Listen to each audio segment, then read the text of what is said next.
मेरे प्यारे साथियों, आप सभी का स्वागत है आपके अपने यूट्यूब चैनल ट्रिकी नंबर 1 में। आज के इस वीडियो में हम लोग बात करने वाले हैं रेलवे एग्ज़ाम्स में जो भी आपकी जीके आई हुई है प्रीवियस ईयर के क्वेश्चंस उनको सॉल्व करने वाले हैं और उनके साथ साथ उसके आसपास के जो भी क्वेश्चंस हैं उनको भी हम लोग यहाँ पर कंप्लीट करने वाले हैं। आज आपकी ये पहली क्लास है। उम्मीद करता हूँ कि आपको ये क्लास पसंद आएगा। अगर आपको ये वीडियो अच्छा लगे तो इसे आप लोग एक बार लाइक कर देना। चैनल पर नए हो आप लोगों ने अगर अभी तक चैनल को सब्सक्राइब ना किया हो तो आप लोग चैनल को सब्सक्राइब भी कर लीजिएगा। सबसे पहले अगर बात किया तो आपके सामने यहाँ पर पहला क्वेश्चन आता है। क्वेश्चन नंबर 1 क्या कहता है, देखिए, जो कि इतिहास यहाँ पे शुरू हो रहा है स्टार्टिंग में। और इतिहास में आपका पहला टॉपिक कौन सा है? पाषाण काल। समझना है सही तरीके से। इनमें से कौन सा पाषाण युग के 3 प्रमुख कालों के अंतर्गत नहीं आता? आरआरबी एनटीपीसी एग्ज़ाम में आया हुआ क्वेश्चन है। तो कौन सा नहीं आता है? पहले तो पूरा पाषाण काल आता है, नव पाषाण काल आता है, मध्य पाषाण काल आता है। ये तीनों आते हैं, ताम्र पाषाण इसमें नहीं आता है। इसकी व्याख्या भी पढ़ते हैं हम लोग। इसकी व्याख्या को भी पढ़ते चलते हैं, देखेंगे कि इसकी व्याख्या क्या लिखी हुई इसको देखते हैं। पहले क्या कह रहा है? पाषाण युग में मनुष्य पत्थर के औजारों का उपयोग करता था। हमें एक एक लाइन पे समझना है बात को। क्या है बात कि पाषाण युग में क्या था कि मनुष्य जो था वो पत्थर के औजारों का उपयोग करता था। पाषाण युग के 3 चरण कौन कौन से थे? पुरा पाषाण, मध्य पाषाण, नव पाषाण। 3 चरण हैं, इनको आपको याद करना है। कौन कौन से हैं? पुरा पाषाण, मध्य पाषाण और नव पाषाण। ताम्र पाषाण युग जो है नव पाषाण युग के बाद आरंभ हुआ। किसके बाद? नव पाषाण युग के बाद, जिसमें मनुष्य तांबे के औजारों का उपयोग करने लगा। लगभग 5000 ईसा पूर्व में मनुष्य ने सबसे पहले तांबा धातु का प्रयोग किया। अब देखिए इसके अंदर क्वेश्चन कौन कौन से आपके बन रहे हैं। जैसे आपका क्वेश्चन बन रहा है कि सबसे पहले तांबा धातु मनुष्य ने किस धातु का इस्तेमाल किया, तो आप बताएंगे तांबा धातु का। सबसे पहले आप बताएं मेरे क्वेश्चन, सबसे पहले मनुष्य ने किस औजार का इस्तेमाल किया, आप बताएंगे कुल्हाड़ी का। सबसे पहले मनुष्य ने किसे पालतू पशु बनाया, आप बताएंगे कुत्ते को बनाया था। तो इस प्रकार से हम भी थोड़े से क्वेश्चन आपको बताते चलेंगे साथ साथ में। हम लोग देखेंगे अगला क्वेश्चन जो कि आपका आरआरबी एनटीपीसी में आया हुआ है। ये भी क्वेश्चन है आया हुआ। कह रहा है कि भीमबेटका की गुफाओं की खोज कब हुई थी? तो उसकी खोज हुई थी 1957-58 में। कब हुई थी? 1957-58 में खोज हुई थी। आगे देखेंगे हम लोग इसकी व्याख्या को। क्या कह रहा है यहाँ पर कि भीमबेटका की गुफाएं भारत के मध्य प्रदेश के रायसेन जिले में स्थित हैं। पहला क्वेश्चन कि भीमबेटका की गुफाएं कहाँ स्थित हैं, आप बताएंगे मध्य प्रदेश में। किस जिले में स्थित हैं? तो रायसेन में। ये गुफाएं चारों तरफ से विंध्य पर्वतमाला से घिरी हुई हैं। यह एक पुरापाषाणिक गुफा आवास है जिसकी निरंतरता मध्य ऐतिहासिक काल तक रही है। इसकी खोज डॉक्टर विष्णु श्रीधर वाकड़कर द्वारा 1957-58 में की गई। 2003 में यूनेस्को ने इसे विश्व धरोहर स्थल घोषित किया। आपके लिए इम्पोर्टेंट क्या क्या है इसमें है वो देखिएगा आप लोग।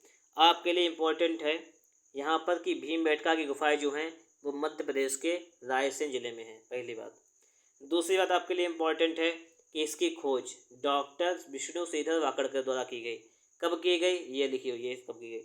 और 2003 में इसे यूनेस्को ने विश्व धरोहर स्थल घोषित किया। ये आपके लिए बहुत ज़्यादा इंपॉर्टेंट चीज़ें हैं। अगर चाहें तो आप इसका नोट्स भी बना सकते हैं इंपॉर्टेंट चीज़ों को केवल लिख कर, और चाहें तो आप इसका रिवीजन कर सकते हैं लगातार। नो प्रॉब्लम, कोई टेंशन नहीं। अगला क्वेश्चन देखिएगा आपके सामने यहाँ पर लिखा हुआ है, इसको देखेंगे हम लोग। क्वेश्चन आपका क्या कह रहा है? क्वेश्चन कह रहा है कि भीमबेटका के शैलाश्रय निम्नलिखित में से किसके लिए प्रसिद्ध हैं, ये बताना है आपको। मौर्य वंश के दौरान की गई चित्रकारी के चिन्हों के लिए, मुगलों की मूर्तिकला के चिन्हों की वजह से, या प्रारंभिक द्रविड़ कला के चिन्हों की वजह से, या भारतीय उपमहाद्वीप पर मानव जीवन के प्राचीनतम चिन्हों की वजह से। तो भीमबेटका के शिलाश्रय जो हैं वो किस लिए फेमस हैं? वो हैं भारतीय उपमहाद्वीप पर मानव जीवन के प्राचीनतम चिन्हों की वजह से। इसकी व्याख्या देखते हैं हम लोग। मध्य प्रदेश के विंध्य क्षेत्र में भोपाल के दक्षिण पूर्व में रायसेन जिले में स्थित भीमबेटका गुफा। आपको इतना तो याद हो गया होगा कि भीमबेटका गुफा कहाँ है? मध्य प्रदेश में है, रायसेन जिले में है, से मानव जीवन के प्राचीनतम चिन्हों के प्रमाण मिले हैं। यद्यपि यहाँ अधिकांश चित्रकारी मध्य पाषाण युग की है, किंतु यहाँ उत्तर पुरा पाषाण, ताम्र पाषाण काल, प्रारंभिक ऐतिहासिक काल और मध्यकालीन युग के भी चित्र मिले हैं। कुछ ज़्यादा इंपॉर्टेंट नहीं था इसमें, सिर्फ आप याद कीजिएगा कि भीमबेटका कहाँ है, मध्य प्रदेश में है। क्वेश्चन नंबर 4 आपके सामने लिखा हुआ है, क्या कह रहा है इसको समझिएगा कि भारत में पाषाणकालीन शिला चित्रकारी कहाँ पाई जाती है। भारत में पाषाणकालीन शिला चित्रकारी कहाँ पाई जाती है, तो ये पाई जाती है आपकी भीमबेटका में। कहाँ पर? भीमबेटका में पाई जाती है। ठीक है, अब देखिएगा कि भीमबेटका भारत के मध्य प्रदेश प्रांत के रायसेन जिले में स्थित एक पुरापाषाणिक आवासीय पुरास्थल है, जहाँ पर पाषाणकालीन शिला चित्रकारी पाई जाती है। फिर आपका वही क्वेश्चन आ गया यहाँ पर कि भीमबेटका जो है कहाँ पर स्थित है, मध्य प्रदेश राज्य के रायसेन जिले में स्थित है। आगे देखेंगे, अगला क्वेश्चन आपके सामने है यहाँ पर। क्वेश्चन नंबर 5 कह रहा है, निम्नलिखित में से कौन सा मानव गतिविधियों एवं सभ्यता के प्राक ऐतिहासिक काल का सही क्रम है, ये आपको बताना है। जैसे सबसे पहले पुरा पाषाण काल, फिर मध्य पाषाण काल, फिर नव पाषाण काल, यही सही है। तो बिल्कुल ऑप्शन नंबर ए ही आपका राइट आंसर हो जाएगा। देखिए सारे क्वेश्चन एग्जाम में आए हुए हैं, आपको पता है। ठीक है, हम लोग देखते हैं यहाँ पर सबसे पहले क्या लिखा हुआ है। प्रागैतिहासिक काल से तात्पर्य इतिहास के उस युग से है जब मानव ने लिपि अथवा लेखन का विकास नहीं किया था, उसे क्या कहते हैं, प्रागैतिहासिक काल। और उसका जीवन पत्थरों के इर्द गिर्द सीमित था, इसलिए इसे पाषाण काल भी कहते हैं। किसे? प्रागैतिहासिक काल को। इस पाषाण काल अथवा प्रागैतिहासिक काल को 3 भागों में बांटकर देखा जा सकता है, पुरा पाषाण काल, मध्य पाषाण काल, नव पाषाण काल। कितने काल हो गए? 3 भागों में बांटकर देखा जा सकता है। अच्छा आगे देखेंगे हम लोग। अब देखिएगा, इसको देख लेते हैं इसको यहाँ पर। प्राचीन भारत का इतिहास की बात करें तो होता है प्रागैतिहासिक काल, आदि ऐतिहासिक काल और ऐतिहासिक काल। इन तीनों के बारे में जानिएगा। देखिए प्रागैतिहासिक काल क्या होता है, लिखित साक्ष्य उपलब्ध नहीं है इसके। प्रागैतिहासिक काल क्या होता है कि इसके लिखित साक्ष्य उपलब्ध नहीं है, पुरातात्विक साक्ष्य उपलब्ध हैं। उदाहरण जैसे आपका हो जाएगा पाषाण काल। कौन सा काल हो जाएगा? पाषाण काल इसके अंतर्गत आ जाएगा। हम लोग समझेंगे अब यहाँ पर कि आद्य ऐतिहासिक काल क्या है। लिखित साक्ष्य उपलब्ध हैं, लेकिन लिपि या गुण अथवा अपठनीय है, इसको पढ़ा नहीं जा सकता है। जैसे सिंधु सभ्यता, प्रागैतिहासिक में तो लिखित साक्ष्य है ही नहीं, आदि में है लेकिन उसको पढ़ नहीं सकते। और ऐतिहासिक काल क्या है कि पुरातात्विक एवं साहित्यिक साक्ष्यों के आधार पर निर्धारण करते इसका। ठीक है, ये इतना हो गया। अब आगे देखिएगा, अब आगे है आपका यहाँ पर, इसको समझिएगा आप लोग कि पुरा पाषाण काल जो है इसकी समय अवधि कितनी है, 5 लाख ईसा पूर्व से 10,000 ईसा पूर्व तक। मध्य पाषाण काल की समय सीमा कितनी है, 9,000 ईसा पूर्व से 4,000 ईसा पूर्व तक। और नव पाषाण, तो मध्य पाषाण हो गया, इसकी समय अवधि है नव पाषाण काल की 7,000 ईसा पूर्व से लेकर 1,000 ईसा पूर्व तक। तो इतनी बात यहाँ तक आपके समझ में आई होगी। मैं एक एक पॉइंट इसलिए पढ़ रहा हूँ ताकि आप लोग सही तरीके से इन चीज़ों को समझ सकें और आपको कोई भी प्रॉब्लम ना हो। मेरी बात आप लोगों को समझ में आ भी रही होगी। हम लोग देखेंगे यहाँ पर आपका अगला टॉपिक आ चुका है, इसका नाम है आपका सिंधु सभ्यता। क्या नाम है आपका?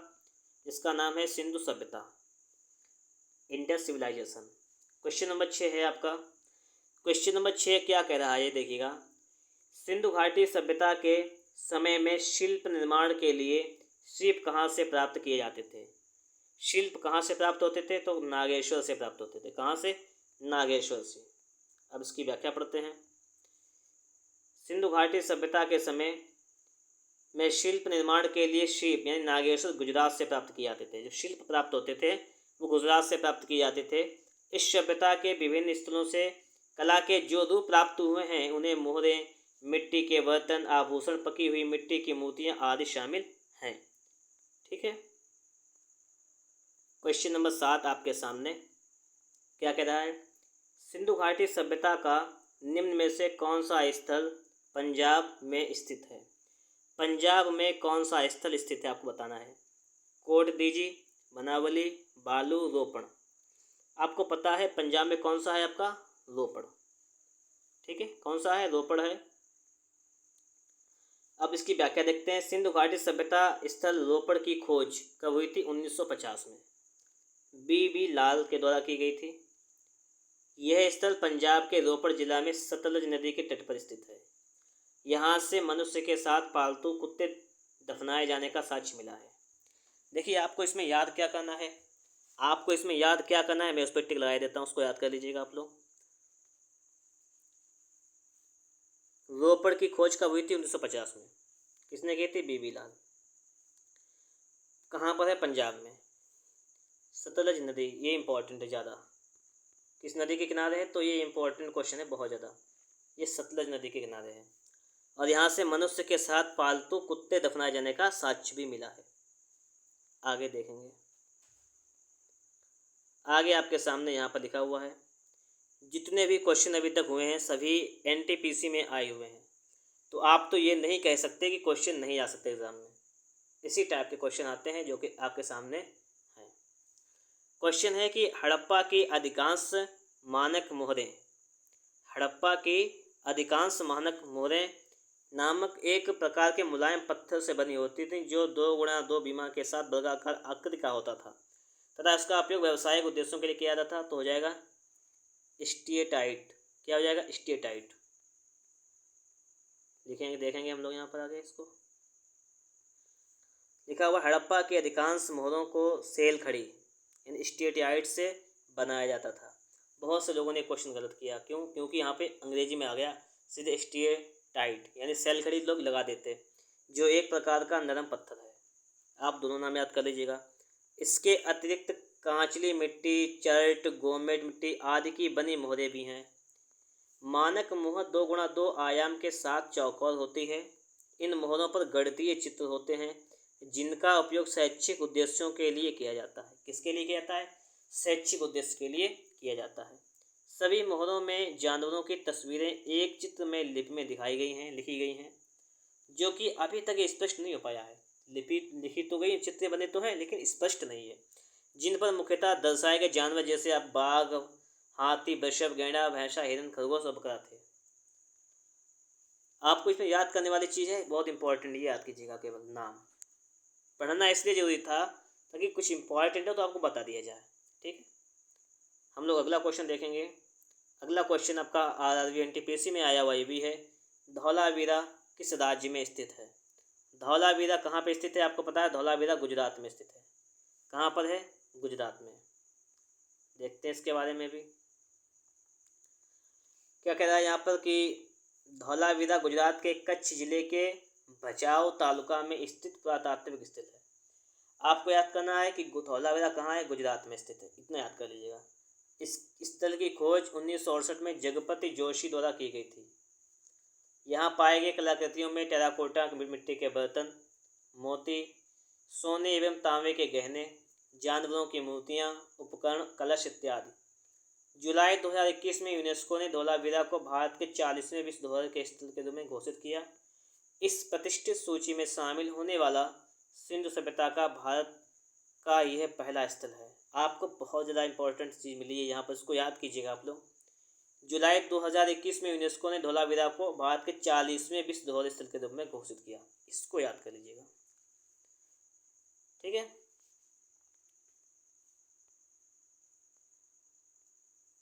क्वेश्चन नंबर 10 देखिएगा आप लोग।